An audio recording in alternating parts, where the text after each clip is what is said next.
Welcome to the 2024 early veg season. Everyone's very excited. We're working with some new genetics this year and we've come a long ways. A lot of changes, a lot of new things coming up. Stay tuned and thanks for watching.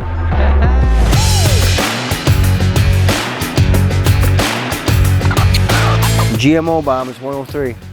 That is Atlas, right? That's Atlas's Genetics 103.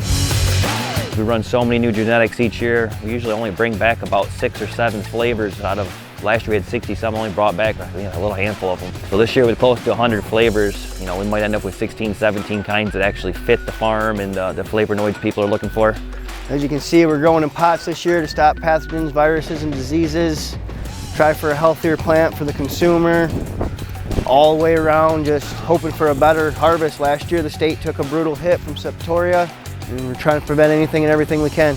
And we also limited the size of the pots this year. We didn't go too big because the spacing that we have, if you go too big of pots, you end up with too big of plants and the product gets a little too crowded and you can start getting diseases and pathogens. So we're trying to target that 1.5 to 2 pound dry plant with 7 to 10 pounds wet on them. Just trying to improve the airflow around here compared to a lot of the outdoor farms that just stack it and remediate it and everything else.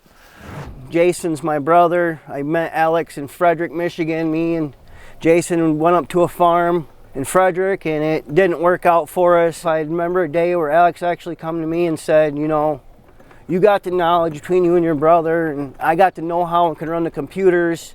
We can do this. And we left that farm the end of October and we put our minds to it. And we made thousands of phone calls to townships and find the right municipality that would allow us to be able to farm and property that was affordable or that worked for our benefits and wasn't just so much land clearing and a waste of money in a bad area. So we searched several places out. The nights are cold here most nights. Even in July and August you can get real cold nights, which makes our terpenes and our trikes do so well. It's been a true love to work in the mid part of the north here. We're not so far north that you got to worry about severe freezes, but the extraction is A1 in my opinion. We are in a very unique spot in the state. I've never seen anywhere quite like it.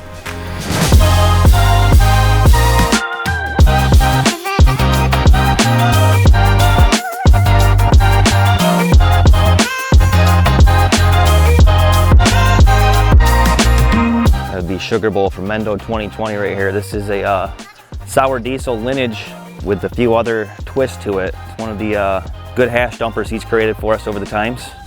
And I don't think this seed's quite on the market yet. It may be released next year if I'm correct. So that's another benefit of working with some of these seed breeders is getting new genetics before they're actually on the market and getting the flavors out with recognition before, all the home growers can grow their own seeds and get the same genetics. So if you want a certain flavor, a lot of times it's new and you can't get it elsewhere for a few years. This here's Gopher Glue. This comes from Atlas Seed. This is a Gorilla Glue 4 improved crossed with a cotton candy. But this plant right here is a special spot in our garden the last couple years. It finishes early. It has the Gorilla Glue 4 taste a lot. The cotton candy don't dilute it at all. But the cotton candy phenol they crossed it with speeds it up to get it to that September point for us. So that makes a big difference when you're trying to beat the weather up here, working with a few guys that can get us the genetics that hit the floor fast and are resistant to the weather. This is the cotton candy by Delicious Seeds. We grew it in 2022 season. It wasn't a huge solventless strain, just didn't return the best, but the hydrocarbon that comes off of it literally tastes and smells exactly like cotton candy, and so we had to bring it back the third year due to popular demand. And it's one I'm pretty excited about actually. This is from Atlas Seed. This is called RS11, which is a rainbow sherbet cut. And I'm hoping it sounds like it is because rainbow sherbet sounds awfully delicious. It's just one of the popular hype strains, so we got to try to keep up with certain ones, and looking forward to seeing this one as well.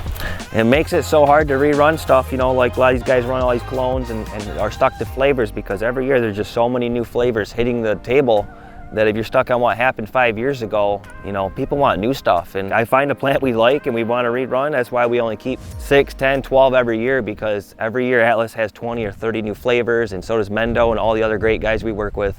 And it's just so hard to marry to a plant when you could try these other new ones every time. It makes growing a fun thing too, because you see the different genetics, the way they respond in the wild, the natural light, the rain, and it gives you a good selection of how you want to breed in the future based off what you see each year here in this area. This particular genetic here is Northern Lights. This one here is the Soap. This is another flavor we brought back, was Biscotti Mint, Purple Kush times Purple Bomb. Durban Poison. This is a land-raised strain. This is Peyote Cookies. This is the Chem Cookies from Mamuka, from Spain. This is a strain you don't see a lot of people grow. It's a very neat, across, interesting, known as GMO that people love so much. But this is one of the favorites that we've brought back. It's one of the ones I'm super excited for this year because I definitely enjoyed growing Purple Kush as a youth. It's a big shout out to Anthony with Heavy Trichome Genetics. He's a Upper Peninsula of Michigan breeder, native to this area, which makes it real fun to work with guys that are native. This is his version of Heavy Strawberries crossed with lemons. He calls strawberry lemons. When I originally first seen the flower, he did in some of his caregiver lots. It reminded me of the Kellogg's cereal with the strawberry flakes that are diced and dehydrated. That smell that you get on that dehydrated strawberry flake is identical to what this flower produces.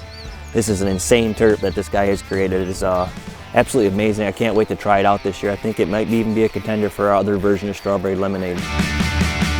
This is Organic Signature Flavor Strawberry Lemonade. This was ran out on a large indoor facility in California, and the breeder we work with out there had selected 2 of the nicest seeds out of about 40 some they ran and crossed those seeds to produce this batch of seed this year for us. So hopefully this is a real true shiner like it was the last few years we ran it. This is a flavor that people definitely demand back, maybe even more so than the Chem Cookies or the other flavors we have. It's a very loved plant. We also have a pirate bug right here as well.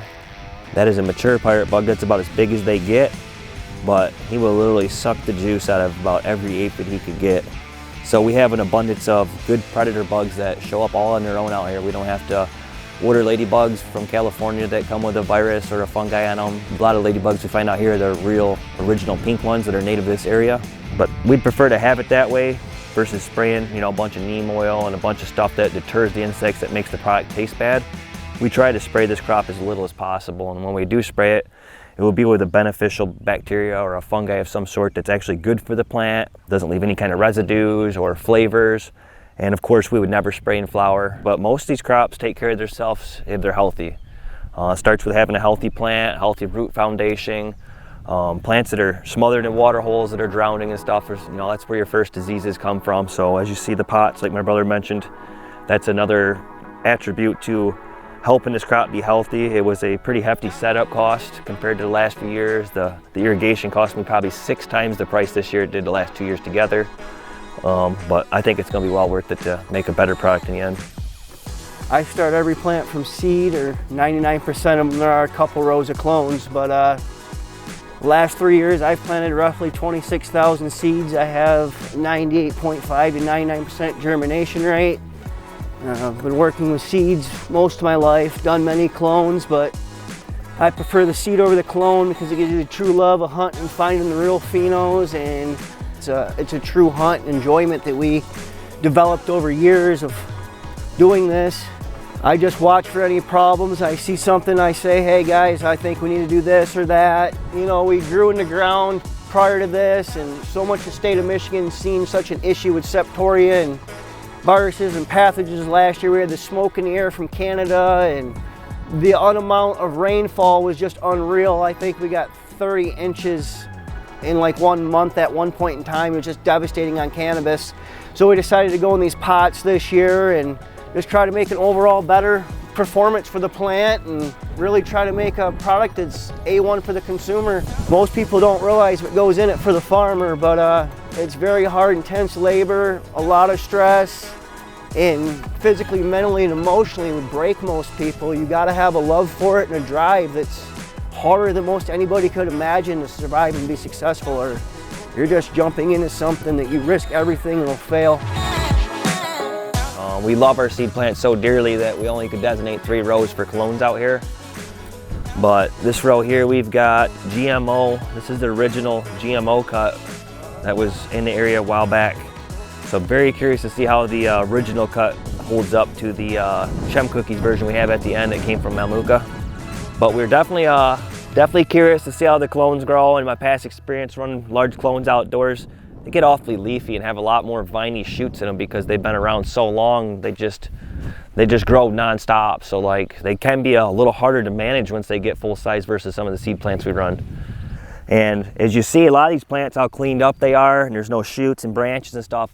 That's because we've already scoped this field 2 times and have pruned and removed leaves versus leaving that stuff to get all full of powdery mildew and scroungy shoots. So this year we're definitely focusing a lot of labor on keeping this field clean. The neater the plant, the better the trichomes are going to be, the cleaner the bud's going to be, and the end product surely should be a better announcement of loud terps and everything from the amount of nutrients they can uptake, getting the right sun, getting the right moisture in the dirt. So we've definitely, as a crew and a team, we've tried so hard to improve this grow over the last 3 seasons we've had here, and hopefully next year's even better to come. So here we have some super plants that we're gonna grow this year. Hopefully they're photo worthy. This strain in particular right here is called Violator Kush, but this is a Hindu Kush crossed with Milana. This plant has been growing since April 16th. The seeds were sown for all these big plants, and they were moved to the greenhouse on May 7th and then eventually made it to the pad here by June 1st. It's also living in an organic bed of 330 gallons of amended soil, and it also gets toppers every week. So hopefully you guys can come back and tune in for some 10-foot plants that have mega pounds on them. As you see, we only do a handful of them because it takes so much time and money. This plant has over $400 invested in just growing this one plant between the soil and the cage, and doesn't count the labor or the harvest techniques. But it's just really fun to have some really big plants just to see, because it takes you back to the old caregiver days when you actually had, limited amount you could grow and you had to get as much as you can. It doesn't make practical sense to grow a plantation like this, but we brought in a handful just to show.